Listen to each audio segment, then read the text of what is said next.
hello, everybody. And today I am just, not just matching his background today, but all the way from Australia. I am joined by the only, the fabulous Keith Abraham. Hello, Keith. How are Yeah, you? thanks, Claire. Thanks for the warm welcome. Great to be in your virtual aura, as they would say.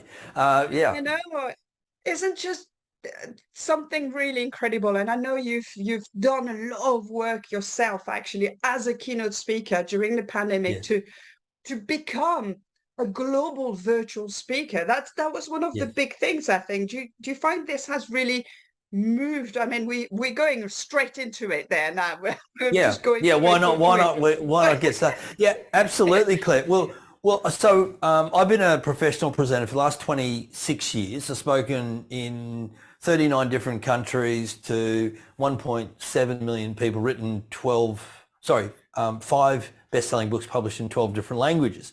And I'm normally booked about 12 months in advance for my clients. I have phenomenal loyalty, and I don't say that as a brag. It's in actual fact, it's one of the things that I'm most proud of, is that 96% of my clients have used me once, 64% of my clients have used me at least 6 times, and 31% of my clients have used me every year for 10 consecutive years in a row Wow. or more. So Toyota, Lexus, companies like that have used me 24 out of the last 26 years. And Wow. so when everything went pear-shaped, I have to tell you, 70 jobs got cancelled in 10 days. I rocked backwards and forwards in the corner, sucking my thumb a little bit. And then I thought, how do I do this thing called virtual? And I spent 40 hours doing research on YouTube. I'm going, and watching people, cooking shows, photography, whatever I could look at and go, oh, how did they do that? What did that work? And in the following 90 days, I got all that work. I topped out at 131 presentations in 2020, and more than 100 of them were virtual. And considering I'd never done virtual before, it was a huge learning experience. And hence, what I've done is build a 3-camera virtual studio. This is not my virtual background, but a real background, a banner. I sort of, I talk to people, I sort of can present, from to slides. I can take some time and do something overhead with people. I can sort of put my slides up there and put my picture in the slide. And so, everything we have done has been built around a premise of not virtually presenting, but how do you create a virtual learning experience that's world class? Fantastic. Because what's your main topic? How did you get to your main topic? I mean, you've been speaking for several years. How did you Yes. find, I think that's one of the things when you're a keynote speaker, it's finding that moment, defining moment. Why am I talking about? Because sometimes you want to talk about everything, but actually So there's a couple of things that you should be aware of. One is, what are you really passionate about? What do you feel is going to make an impact, that's going to make a difference in people's lives? At the end of the day, and I was only just talking about this with a colleague today, it's that, you want to talk about the topics that have the biggest impact on the audiences, and it's what you're famous for. The second piece of that is making sure that what you talk about is commercial, is that it adds unprecedented value to your audiences and to your clients. And so, where you land on that sometimes takes a little bit of time, because when I first started I talked to people about sales, and I wrote a book called Creating Loyal, Profitable Customers. But really the topic that I loved the most was goal setting. And so when I made a decision to go, can I do that other work? Yes, I can. What really lights me up is when I can help people set and achieve both their personal and professional goals, because the benefit to the company is that all of a sudden their people become engaged, enthused, and energized. And what CEO would not want those types of people in their business?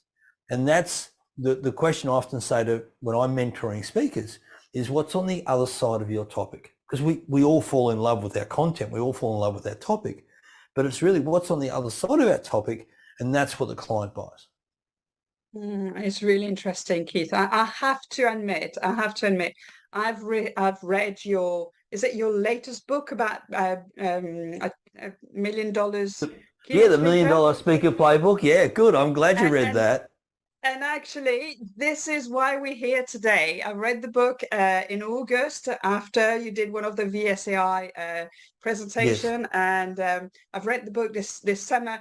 And this is when I kind of put all my goal settings in, and and I was looking at how am I going to do that? How am I going to get to be a $10,000 plus keynote Yes. speaker, and how am I going to take Keith's kind of goal setting and ways to look at things and actually move the needle from here to here.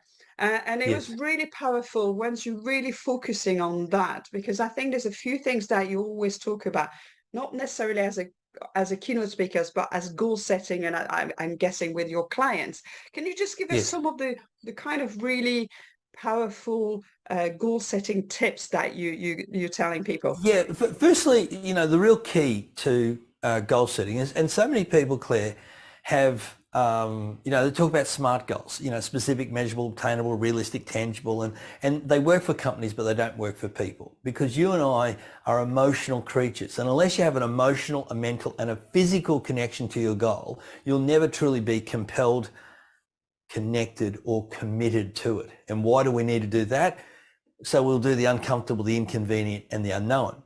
So about in 2014, I started a research project, and the premise of the research project was built around one question: how do we help people set and achieve their goals faster, easier, and sooner?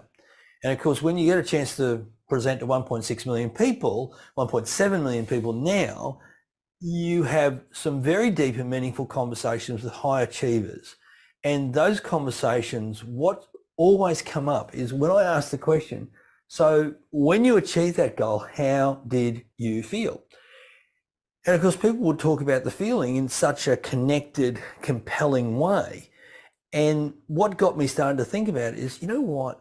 It's no longer about how we, set goals. It's about what emotionally drives us. So that 9-year research project then turned into a 4-year development of a diagnostic tool that measures what emotionally drives people. And it's the only tool in the world that actually measures what emotionally drives people. So, you and I are familiar with DISC and Myers-Briggs and different team indicators and things like that. They're all personality-based, behavior-based. Right. This is the emotional base. And as I said before, of the 135 different emotions you and I can experience, 64 of them are positive. Of those 64, they break down into what I call 8 goal drivers. And so that's what I talk to people about. And it's, we created a diagnostic tool that, pops out a 28-page report. People spend 5-7 minutes online. They do the assessment. What pops out is this diagnostic report, 135 different insights. And then we built a coaching framework around it so leaders can have deeper conversations. They can have a greater impact with their people by providing insights and influence and inspiration to their people that helps their people become invested in change and growth and buy into an alignment and engagement and, of course, retention. Because as you and I both know, people join companies, but they leave leaders. And the majority of the time when they leave a leader is because they don't have a connection to them. Yeah, totally. Keith, talking about connections and feelings, how did you know you wanted to be a keynote speaker? What was that moment, that stage moment? I got invited to go along to a leadership program run by Rotary International. And in Australia, it's called Rotary Youth Leadership Award, or commonly known as RYLA. I was 24 years of age, went along with about another 60, 18 to 24-year-olds. And of course, I just had an opportunity to stand up at that event and present a couple of times, like, this is what I think of the speaker, or this is what I got out of the session. And there was such a great community and a great spirit. And I thought, wow, I really like this. Now, on the flip side of that, I'm really terrified of it. And so when I got invited to go back as the leader to run that camp the following year, I went, I'm going to put myself out of the comfort zone and stand up and present some content around goal setting, because it's had such a profound impact on me.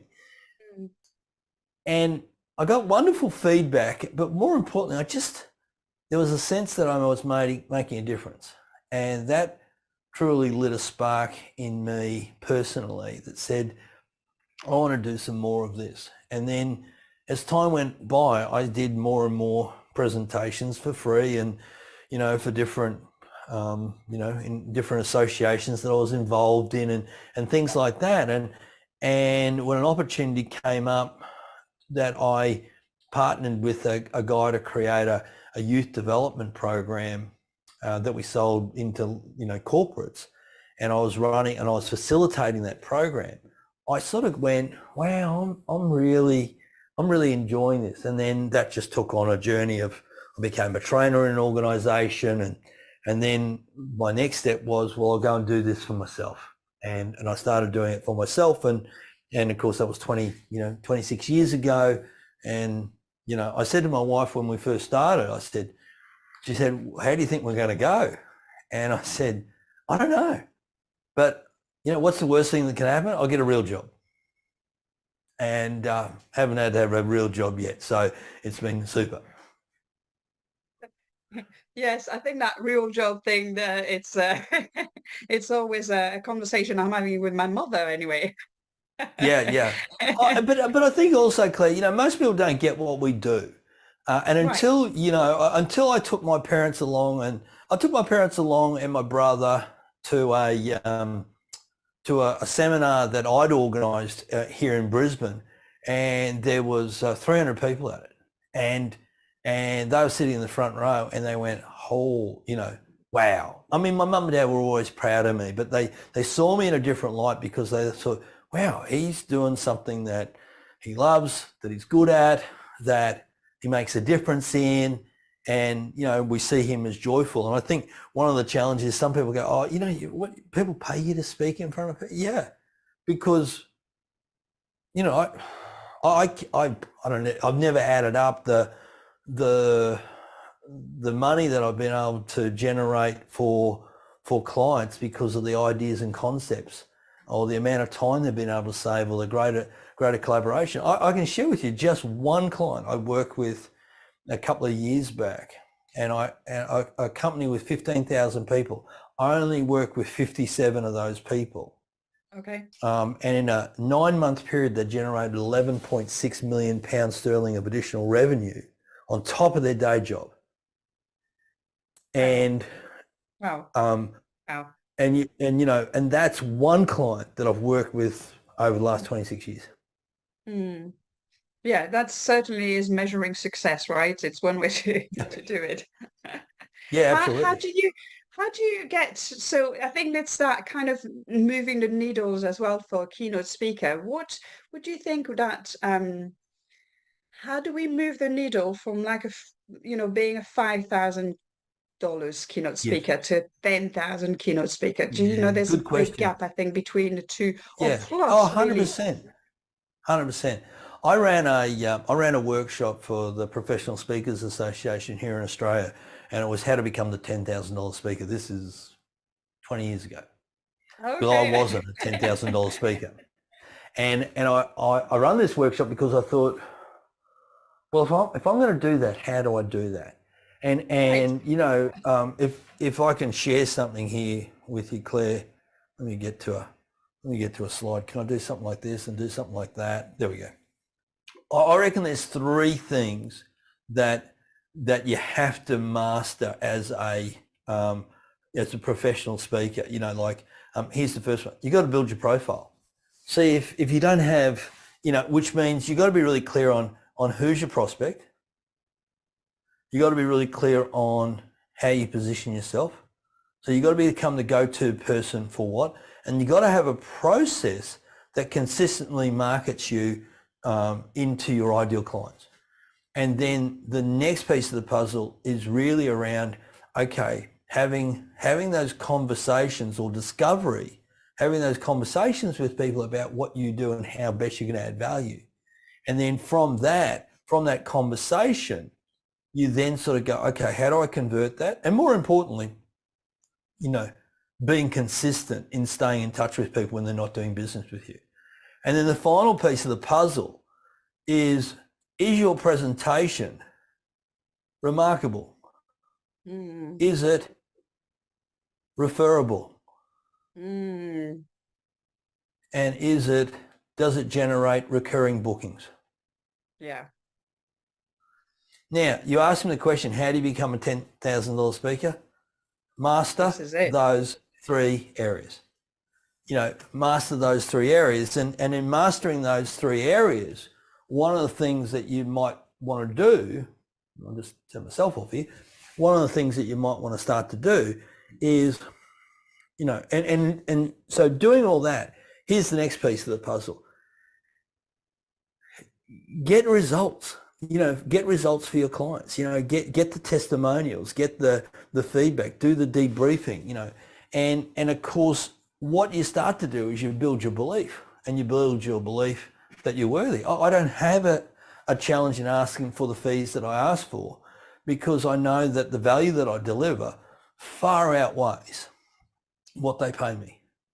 But that comes with experience, and that comes with the ability to keep on working on your own self-confidence. One of the things I often say to people is your fee, regardless of what you are, whether you're an accountant, whether you are a lawyer, whether you're, a consultant, a coach, a speaker, your fee is in direct comparison to your level of self-confidence. If you don't believe you're worth it, you won't ask for it. And so totally. building up the belief of I make a difference, I add value, I add, for me, the language I use, I add unprecedented value. And so I got to a point in my speaking career where I couldn't give anything more to the client. So every time I increased my fee, it was because, we're going to give everybody a book. We're going to give everybody a follow-up program or an online course. And I just kept on value-adding product. And then it got to a point where, I just can't give anything else to this. And the stark reality was I had to get better as a presenter. And, my story. I work with 6 world-class professional speaking coaches, and why 6? Well, each of them had a specialty. One was great at storytelling, because I knew that the best speakers who got paid the highest fees were great. So I studied who are the best speakers in the world, and I studied and went, okay, they're a great storyteller. So how do I become a great storyteller? That person they just got this amazing presence on stage. So I worked with a guy just about stage presence and how to use a stage properly. I work with someone on humor. I work with somebody on gestures, on what gesture. Language, yeah. Correct. And so I work with someone on my voice, and I work with someone on NLP. And so yes, I just looked at what are people doing and just worked, and I worked with somebody on structuring a great presentation.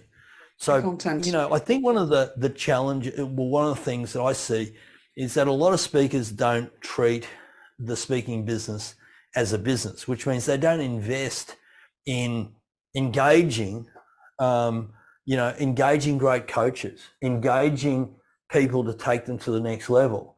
Every time I've invested in a coach, my business has grown. Every time I've spent time with great mentors, my business grows, my fee grows.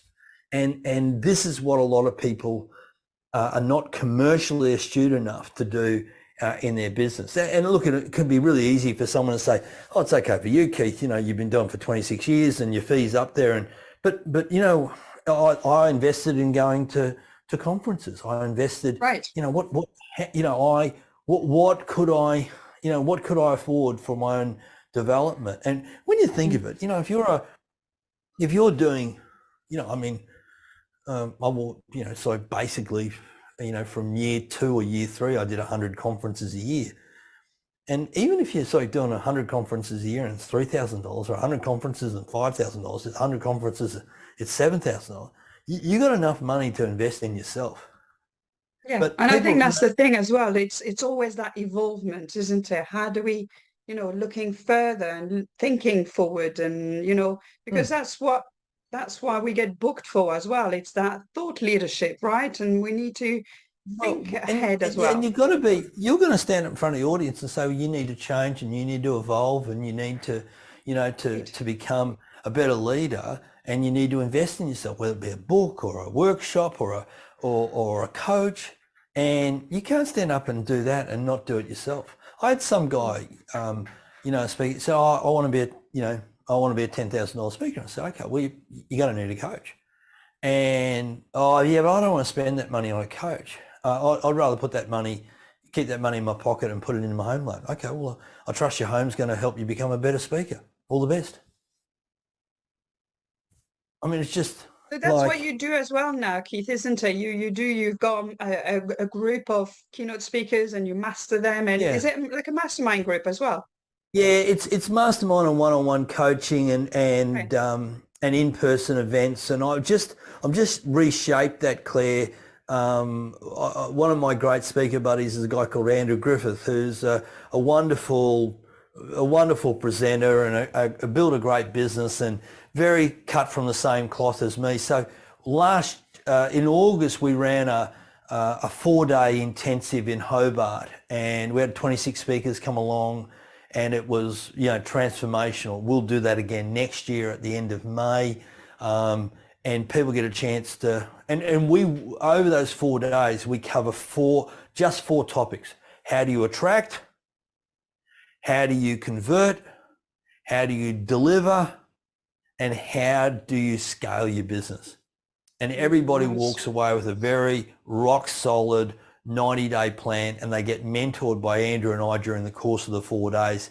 And it's a little bit of content in the morning, and then people roll their sleeves up and work on their business. And it's and the one thing I took away from that, Claire, is I really enjoyed doing that format. So I'm going to do a few more of those next year as well. Nice.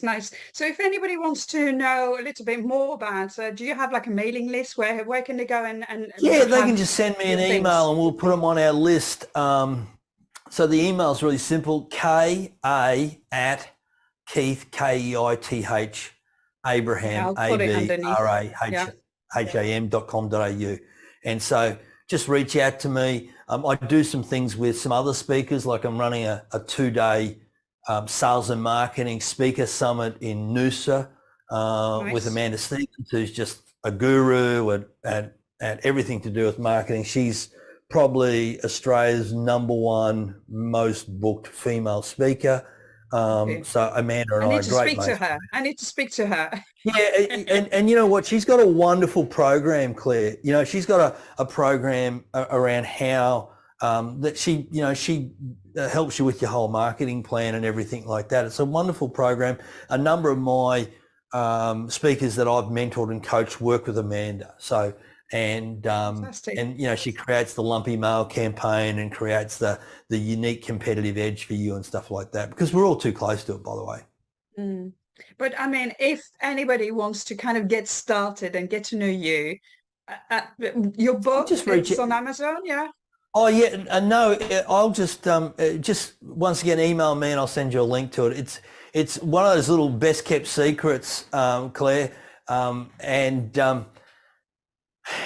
I'm in the process of doing an audio version of it, which will be on Amazon. So people like to listen to books as well as read them. But it's a great book. The $1 Million Speaker Playbook. It's everything I've learned over the last 26 years.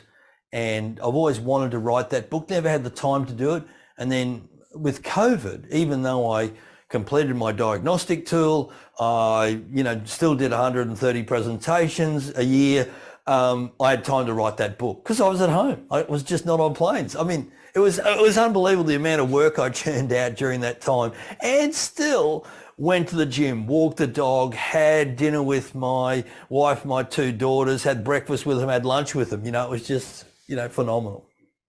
And that's what, I think the beauty of what we do as well, because we can really have such a fabulous balance into what we're passionate about, into our family, into our well-being, and bringing all of that together. It's just such a well, you know what, and industry. Yeah, it's a great industry and it's a great lifestyle.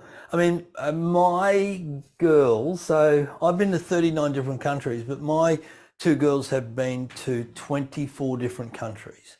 And a lot of those countries was because of speaking opportunities. We were in Morocco because I had a conference there. We were in London. We were in, we took the girls to Hong Kong this time with a client. We've done these funky trips where we've taken the girls with us, and of course they become more worldly. And I had my girls come to an event, and the client said, "Oh, I see you've got your family here." And I said, "Yeah, they're just going to." "Oh no, let them come in and listen to the speakers. Let them to." And I said, "Look, I'm going to be selling some books, and they said, "Oh, are you girls going to sell those books?" I mean, my girls were in their teens at the time, and they were better booksellers than me. They were, absolutely, definitely. So hence one became one's an exceptional retailer. She's got her own business. She's exceptional at it. I don't know if I can say anything that I had anything to do with that, but I think because they're around lots of people, they have this ability to connect with people. So that's not a bad thing. And I think it's not easy. I mean, it sounds easy, and I know we hear a lot of it, and it does seem like, oh yes, it's yes, I can just become a keynote speaker, and that was it. That's it. It's not easy, Keith, is it? It's not to get to that level where you are. You got to treat it like a business, Claire. Right. You got to treat it Absolutely. like a business. Like I'm very, very. I have a lot of fun. I have a lot of laughs, but I treat it like a business.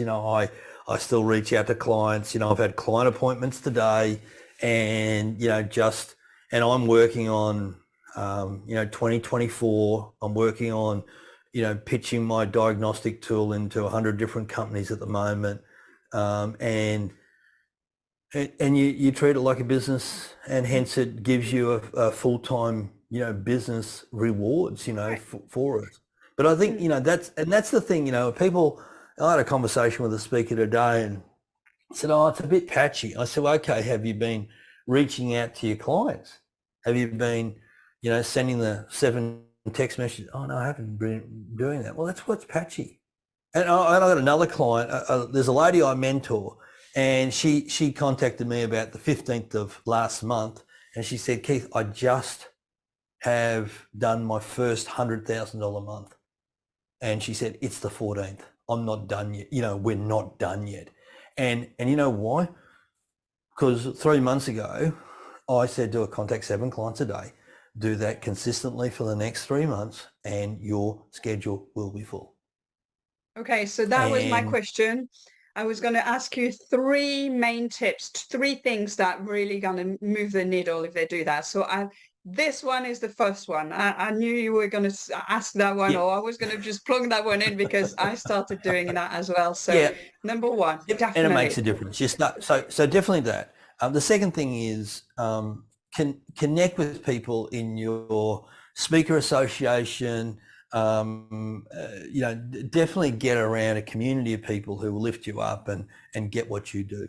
The third thing I'd be saying is invest. Invest in a book, invest in a coach, invest in going to a conference. I mean, in my first year, I went to a professional speaking conference in Adelaide, and in that same year, I went to a conference in Anaheim in the US.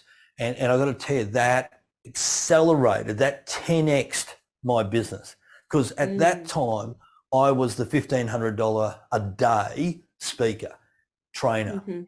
And Mhm, all of a mhm, sudden I saw, oh, there's a bigger picture here. There's a bigger game to play. And so, mhm. you know, that'd be the three tips, you know, that I'd say is consistency of contact. Secondly, is find yourself a coach and invest in yourself, whether it be conferences, coaches, or content that you can consume. And the third thing, of course, is join a group of people who Right. get what you do. Yeah, find your tribe. Absolutely. Yeah, find your tribe. Well, Keith, thank you so, so much. It was just fabulous to speak to you. You always have so much energy and that presence, right? That, you know, there's a real beautiful aura around you, not just your red background, but and the heart that Well, you've got around you. It's just, you know, you're yeah. always so keen to share. And so please just follow Keith. I will put the details and email him. You know, you will get, you know, the book, which is fabulous. And if you want to know more of the details on the mastermind class as well at the end of May, that seems quite an interesting one. Would it be in Oh, Australia? it'll be in Hobart in Australia, right down the Right. bottom end of the country. But beautiful part. It's Hobart's the capital city in Australia, but it's a seaside village. I know probably people from Hobart don't like me saying that, but it's this beautiful seaside village, and we will have about 30 people there. We topped out at 26, but we've just got a little bit bigger room, but we've capped it at 30. I'm pretty sure about 15 of those 26 are coming back. And so, yeah, it'll be pretty exciting. Fantastic, fantastic. Oh, well, maybe a couple of weeks, you know, you can maybe get a few gigs before that, do the masterclass and a few gigs after that. That'd be a Yeah, nice way to absolutely. kind of, you know, get a couple of weeks in Australia as well. Now I got my little head going. Can you see Now that? you're starting to think. Now, I love it, Claire. I love it. Oh, well, thank you so, so much. Continue Thanks, to like Claire. and subscribe. Go and watch the previous videos with, you know, there's lots of videos coming up and lots of tips. Write them down and do it, right? I think that's the thing as well, Keith, right? Not just about saying, Absolutely. yes, I'm going to do it. It needs to be done, right? Can I share my final quote with you? Activity cures inactivity. You know, most people think about it too much and don't do enough about it. Yeah, absolutely. Absolutely. Thank you very much, Thanks, Keith, Claire. and bye, everybody.